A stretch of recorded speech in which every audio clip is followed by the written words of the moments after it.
Hello everyone, welcome to our channel Shanu vlogs. Cabbage కూరని చాలామంది ఇష్టపడరు, కానీ క్యాబేజీలో శనగపప్పు వేసి ఇలా చేస్తే చాలా టేస్టీగా ఉంటుంది. ఈ క్యాబేజీ శనగపప్పు కూర కోసం కేజీ క్యాబేజీ, 2 ఉల్లిపాయలు, కప్పు శనగపప్పు, పచ్చిమిర్చి, కొత్తిమీర కడిగి శుభ్రంగా పెట్టుకోవాలి. ఆ తర్వాత ఈ కూర కోసం కావలసినటువంటి ఉప్పు, పసుపు, కారం, అల్లం ఎల్లిగడ్డ పేస్ట్, గరం మసాలా రెడీగా పెట్టుకోవాలి.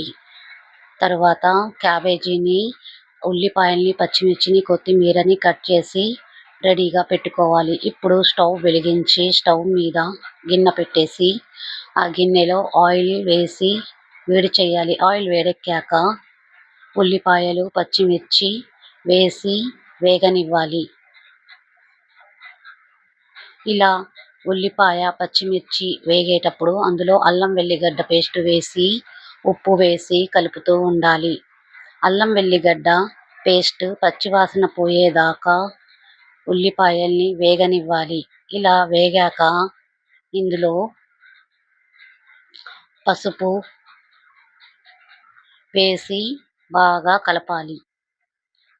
ఈ ఉల్లిపాయ, పచ్చిమిర్చి, అల్లం వెల్లిగడ్డ పేస్ట్ వేసిన ఈ మిక్సర్ బ్రౌన్ కలర్లో వచ్చేదాకా మగ్గనివ్వాలి. ఇలా మగ్గాక శుభ్రంగా కట్ చేసి పెట్టుకున్నటువంటి క్యాబేజీ ముక్కల్ని వేసి ఓ పావుగంట పాటు మగ్గనివ్వాలి. ఇలా క్యాబేజీ వేశాక అందులో గంట పాటు నానబెట్టుకున్నటువంటి కప్పు శనగపప్పు వేసి కలుపుతూ ఉండాలి.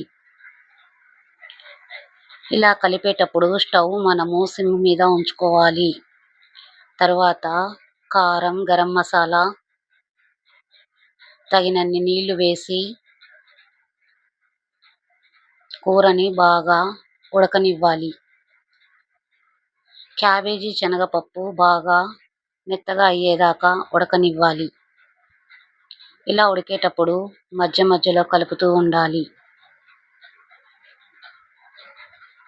చివరిగా మనము సన్నగా కట్ చేసి పెట్టుకున్నటువంటి కొత్తిమీర తరుగుని వేసి కలుపుతూ ఉండాలి.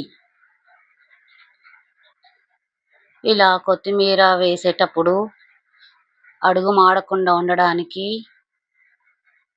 గరిటెతో తిప్పుతూ ఉండాలి.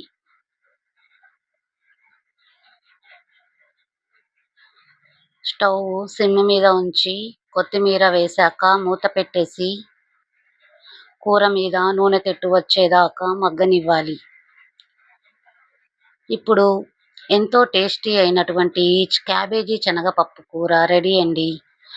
ఈ కూర మీకు నచ్చితే మీరు ట్రై చేయండి. ఈ రెసిపీ కనుక మీకు నచ్చితే మా ఈ వీడియోని లైక్ చేయండి, షేర్ చేయండి. మా ఛానల్ షాను వ్లాగ్స్ని సబ్స్క్రైబ్ చేసుకోండి.